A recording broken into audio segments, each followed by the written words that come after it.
தினம்தோறும் விளக்கேற்ற நல்ல எண்ணெய் இதயம் நல்லெண்ணெய். சிறையில் இருந்தவாறு அரசை நடத்த முடியுமா என மத்திய உள்துறை அமைச்சர் அமித்ஷா கேள்வி எழுப்பியுள்ளார். இது தொடர்பாக தனியார் நிறுவனத்திற்கு அளித்துள்ள பேட்டியில், சுதந்திரம் பெற்றதில் இருந்து பல தலைவர்கள் சிறைக்கு சென்றுள்ள நிலையில் சிறையில் இருந்தவாறு அரசாங்கத்தை வழிநடத்த முடியுமா என கேள்வி எழுப்பியுள்ளார்.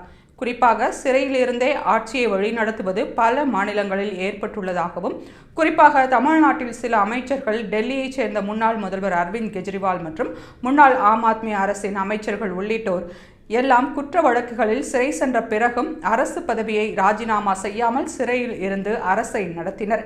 யார் குற்றம் செய்தாலும், அது பிரதமராகவே இருந்தாலும் அவரும் தனது பதவியை ராஜினாமா செய்தாக வேண்டும் என தான் பிரதமராக இருக்கும் போதே அதற்கான மசோதாவை நரேந்திர மோடி கொண்டு வந்துள்ளார். ஆனால் மோடி தலைமையிலான அரசு கொண்டு வந்துள்ள மசோதா காங்கிரஸ் வெளிப்படையாக எதிர்ப்பு தெரிவித்தது விமர்சித்து வருகிறது என்று தெரிவித்தார்.